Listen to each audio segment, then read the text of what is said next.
আমার তো আন্তর্জাতিক যুক্তছে না জামাত যে সরকারি জামাত সরকার হওয়ার না কারণ হইল এই যে কর্মজীবী মহিলা আছে, লাখ লাখ মহিলা আছে কর্মজীবী, এরা জামাতের আমিরা কইতেছে এরা কর্মজীবী মহিলা ব্যবসা সব ব্যবসা তাই এরা কি জামাতে ভোট দিব? এরা ভোট দিত তো না, ওই আর জুতা কলম লইয়া বিচাইতেছে শফিকুর রহমান দেয় বাইরে বার লাগি বাইরে বার লাগে এরা ভোট দিব, এরা ভোট দিত না। তাই গেল একটা কারণ ভোট দিত না। তাই মনে করুন এই যে প্রবাসে পুরুষরা আছে, বাইর থেকে মহিলারা এই ফিজাব লাগায় বুড়াচোড়া লাগায় সুন্দর বাজার সাজার করতেছে। জামাত ফাঁস করলে কিন্তু এই মহিলারা বাইরে বেলা দিত না, এ লাগবো একটা সারা বেড়া এই মহিলারাও ভোট দিত না। এই মহিলারা না দিত না। এই গেল একটা কারণ। হেরা যা আশা করতেছে যে আওয়ামী লীগের ভোটটা হেরারা দিলাইব, আওয়ামী লীগের ভোটটাও হেরা দিত না।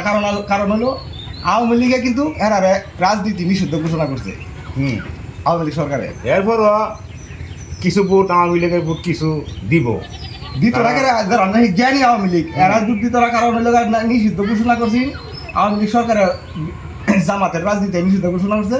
জামাত কিন্তু ভোট দেয় আর জামাত সরকার হইতে তাই কিন্তু এই প্রতিশোধটা তুলবো আওয়ামী লীগের যে নেতাকর্মী আছে এরা এই প্রতিশোধটা তুলবো যে আমার রাজনীতি নিষিদ্ধ ঘোষণা করছিলে অঙ্কা আমি সরকার অঙ্কা বুঝিস এলাকা আনতে খাইবে যায়।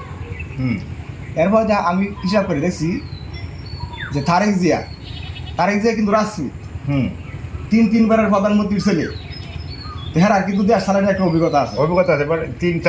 তিনবার হইয়া দেশ চালায় গেছে, তিনবার হইয়া দেশ চালায় গেছে। তার মা দেশের লোকের মহব্বতে মায়ার কইরা কেন শেখ হাসিনার নির্যাতনে ঢুকে দেশে মরছে। ঠিক আছে না? এরপরে এখানে একটা কারণ আছে। এরপরে কিন্তু তারেক জিয়ার নাই কেউ এতিমের মা কিন্তু আগ গুলাই দিলে সব তিনটে ভোট দিব। এই তিনটে ভোট দেবো আমরা ধানের শিশু এই তিনটে ভোট দেব এদিকে।